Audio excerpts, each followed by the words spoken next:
여보세요? 아는 동생이 박사과정 이제 끝나가는데 미국에서 교수 자리를 지원해야 하는 건지 아니면 한국으로 돌아가서 일자리를 찾아봐야 하는 건지 잘 모르겠다고 그러네? 그래? 저건 뭔데? 광고. 그럼 우리 쪽이네. 우리 쪽. 커뮤니케이션 이쪽. 그래서 한국에서 직장 경력도 많이 있는 친구라서 막 고민을 엄청 하는 것 같아. 솔직하게 얘기해줘야겠지? 그치? 근데 뭐라고 하려고? 교수 직업이 싫은 이유 네 번째, 영어에 대한 스트레스가 항상 있다. 단 이 이유는 저희가 한국인으로서 미국에서 티칭을 하고 연구를 하고 일을 하고 있기 때문에 라는 전제가 달린다는 점 꼭 알아주셨으면 좋겠습니다. 미국에서 강의를 하다 보니까 많이 듣는 것 중에 하나, 아니, 어떻게 미국 애들을 가르쳐. 영어도 쉽지 않은데.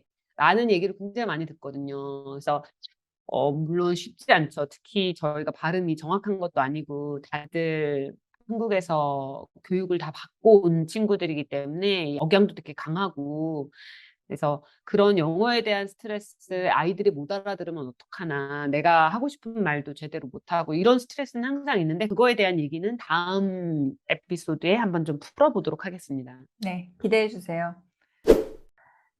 교수 직업이 싫은 이유 다섯 번째, 혼자 하는 일이 많아서 고독감과 늘 함께한다. 이건 지금 홍님께서 뽑아주신 거고요. 저는 오히려 그게 좋은 이유입니다. 그러니까 사람마다 사람의 성향에 따라 다른데, 저는 물론 팀워크로 같이 일하는 것도 좋지만 저는 개인적으로 혼자 하는 걸 좋아해서 제 별명이 사부작이거든요. 뭘 사부작 만드는 것도 좋아하고 사부작 그리고 연구도 솔직히 저는 팀워크보다는 이거는 뭐 물론 하시는 분들마다 다르지만 다 배우는 스타일, 연구하는 스타일이 다르듯이 어떤 사람은 팀으로 할 때 막 힘을 내 가지고 더 잘하시는 분들이 있고 어떤 사람은 혼자 할 때 더 잘하는 사람이 있는데 저는 팀워크는 좀 별로 저하고는 좀 잘 안 맞는 것 같아요. 물론 이제 누구를 서포트하는 그러니까 도와주는 입장은 굉장히 좋아하지만 내가 리드해 가지고 뭔가 일을 해야 될 때는 저는 항상 좀 힘들었던 것 같아요. 그래서 저는 혼자 하는 일이 많아서 저는 좋았던 것 같아요. 네. 홍김은 왜 이게 싫어요? 저 같은 경우에는 그 팀으로 일하는 걸 좀 선호하는 편이에요. 그러니까 그렇다고 너무 큰 사이즈의 팀은 사실 관리 차원에서 좀 버겁고, 저는 제가 리드하는 프로젝트가 제법 있는 편이라 제가 리드를 할 때 제가 가고 있는 방향이 맞는지, 이 아이디어가 타당한지 그런 걸 좀 이렇게 점검을 해 주는, 저는 콜라보레이터를 좀 선호하는 편이라 저 혼자 뭘 하게 되면 항상 뭔가가 찝찝해요. '이게 맞나?' 라는 생각을 하게 되고, '이게 제대로 가고 있는 건가?' 아니면 또 뭔가 이렇게 진짜 제가 모르는, 예를 들어 통계도 제가 어느 정도는 한다고 이렇게 자부를 하지만 그래도 좀 되게 어드밴스드 레벨로 가면은 뭔가 도움이 필요할 때가 있고, 제가 모르는 분야 같은 경우에는 또 이렇게 콜라보를 반드시 해야 되는 상황이 생길 수도 있고, 그래서 저는 콜라보레이션을 굉장히 선호하는 편이라. 근데 이제 리서치 말고 티칭이라든지 뭐 다른 서비스 일이라든지 그런 거에서는 모든 게 다 이렇게 혼자 하는 일들이 많잖아요. 물론 이게 다 이렇게 컴파일돼서 이제 보고가 되고 그런 건 있지만, 일단은 혼자 해서 뭔가 제출을 하고, 티칭 같은 경우에도 저희가 아카데믹 프리덤이라고 해서 어느 정도의 기본 틀은 학과에서 이렇게 제시를 해 주지만 그 외에 모든 어사이먼트든 학생들 가르치는 뭐 컨텐츠, 세부 컨텐츠라든지 그런 거는 다 제가 다 만들어 가는 거라, 어떻게 보면은 제가 주도권을 쥐고 있어서 좀 효율적으로 일을 할 수 있는 부분도 있지만, 이게 뭔가 좀 같이 하면은 시너지 효과가 날 수 있는 부분들도 저는 결국엔 혼자 해야 되는 상황들이 많이 있어서, 그런 점에서는 좀 아무래도 이렇게 고독을 이렇게 즐기시는 분이 아니라면, 혼자 이렇게 광김처럼 혼자 하는 거를 선호하는 분들이 아니라면 요거는 쪼끔 싫을 수도 있겠다, 그냥 그런 생각이 들었습니다. 그렇다고 해서 이게 아주 메이저한 이유는 아닌 거에는 동감하고요. 교수 직업이 싫은 이유 여섯 번째, 모든 책임이 온전히 나에게 있다. 저희가 지난번 에피소드에서 사실 눈치 봐야 되는 상사가 이렇게 막 정해져 있거나 많지 않다라고 말씀드린 부분이랑도 연결되는데, 그만큼 제가 뭘 일을 했을 때, 연구를 했을 때, 티칭을 했을 때 모든 것에 대한 책임을 제가 져야 되잖아요.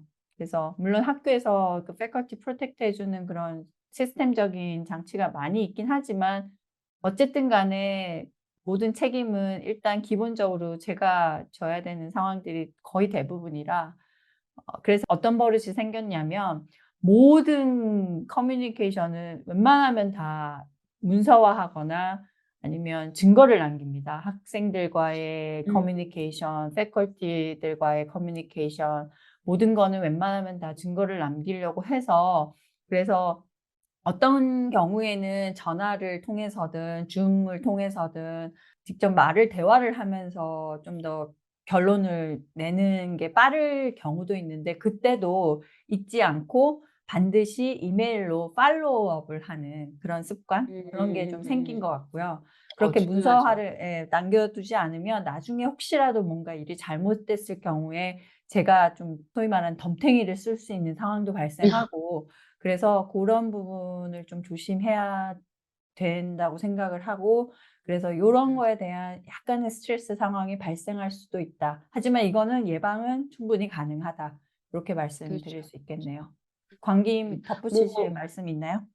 그냥 이 책임이라기보다는 저희가 아까 커뮤니케이션 부분인데 학생들 같은 경우에는 뭐 이렇게 해달라고 하고 학생이 저희한테 말해놓고 나중에 저희에게 위에 분들에게 이 교수가 이렇게 얘기했다라든가 이렇게 거짓말을 하는 그런 상황들이 많이 나와요.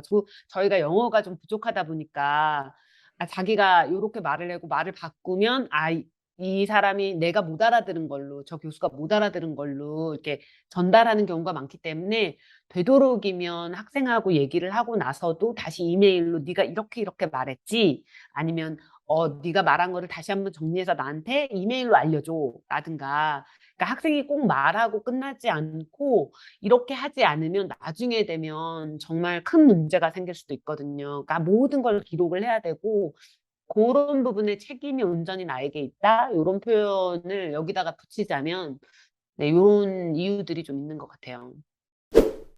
자, 지난주 에피소드는 정말 이렇게 교수 직업이 좋은 이유를 얘기했고, 이번 에피소드에는 이 교수 직업이 좀 힘든 이유 아니면 싫은 이유, 이런 것들을 쭉 정리해 봤는데, 혹시 지난 에피소드를 못 들으신 분들은 살짝 뒤로 돌아가서 지난 에피소드를 좀 듣고 오시면 좀 얘기가 더 진행이 되겠지만, 아무튼 지금까지 했던 얘기들을 잘 정리해 보자면 좋은 점과 나쁜 점인데, 최소한 저희 둘은 이 직업에 대해서 굉장히 만족한다. 그렇죠. 라고 볼 수 있는데, 근데 좋은 점과 나쁜 점 외에, 뭐 나쁜 점이라고 했지만 좀 힘든 점, 어려운 점들, 이런 거 외에 미국에서 이렇게 교수를 생각하시는 분들이나 아니면 현재 그리고 교수를 하고 계신 그런 분들이 고민해 봐야 되는 그런 문제들도 사실 있잖아요.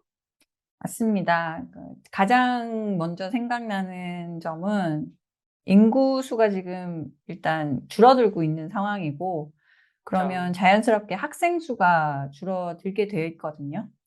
그래서 대부분의 대학들이 교수를 많이 뽑지 않고, 어떤 그 대학은 아예 이제 그 hiring freeze라고 하죠. 그러니까 교수 포지션 자체를 오프닝을 만들진 않는데, 저희 과 같은 경우에도 그런 일들이 몇 번 있었고, 아주 작은 티칭 스쿨이나 좀 소규모 대학에서는 비인기 학과들이 아예 사라지는 경우도 있다고 들었거든요.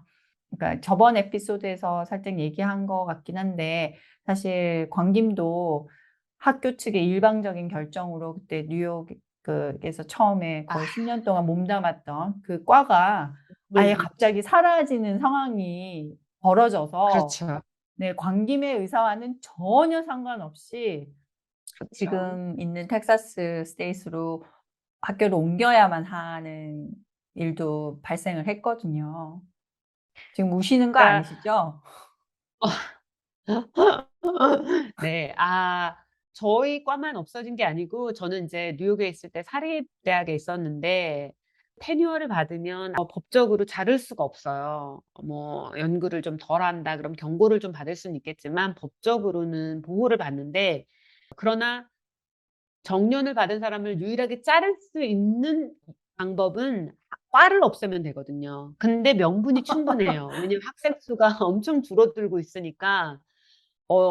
자, 학생 수가 줄어들고 이게 학교에는 엄청난 손해다. 교수는 많은데 그에 비해서 학생이 없으니까. 그러면 학교 쪽에서도 명분이 생기거든요. 그래서 저희가 정년이 있는 교수 모두 다 없어지게 됐는데, 네, 그런 일들이 저희 학교만 일어나는 일이 아니라 미국 내에서 전체적으로 학생 수가 계속 줄어들게 돼가지고, 네, 그런 문제는 좀 심각하게 있죠.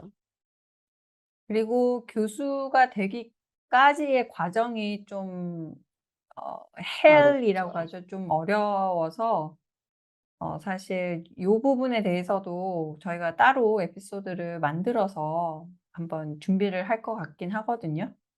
그래서 보면, 뭐, 지난 에피소드에도 얘기했고, 이번에도 얘기했지만, 여러 가지 단점들이 있음에도 불구하고, 그럼에도 불구하고 장점이 많고, 그러니까 무엇을 더 추구하느냐, 내가 정말 더 많은 월급을 가겠다, 나는 방학이나 뭐 출퇴근 자유로운 거 다 필요 없고, 그렇다면 뭐, 다른 직업이나 아니면 다른 전공의 교수가 더 낫겠지만, 저희 같은 경우에는 이 커뮤니케이션 교수로서 단점보다는 저희가 생각하기엔 장점이 더 많고, 그리고 이걸 왜 했나 하는 후회보다는 더 보람도 많고, 그렇게 보람이 많지만 그만큼 과정은 쉽지 않죠. 그러니까 언젠가 이 이야기들을 쭉 풀 날이 오겠지만, 그래도 분명한 건 정말 그만한 가치가 있다고 말할 수 있습니다.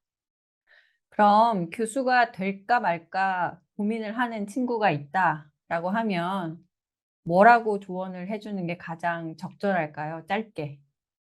저는 꼭 하라고 얘기해주고 싶어요. 왜냐하면 만약에 고민을 하는 거라면, 물론 하다가 그만둘 수도 있는데 정말 해볼 만한 가치가 있다고 생각해요. 그리고 특히 미국에서 마이너리티로 저희가 이렇게 아시안으로서 대학 교수가 된다는 건 과정도 어렵고 그런 여러 가지 것들이 있지만, 제가 지금 미국 교단에 선 지 한 벌써 12년이 넘었는데, 그리고 지금도 영어 때문에 미국 애들 앞에 서면 떨리고, 근데 어쨌든 일은 곧 익숙해져요. 그래서 항상 그 마음이 중요한 거니까 저는 도전하라고 말하고 싶습니다.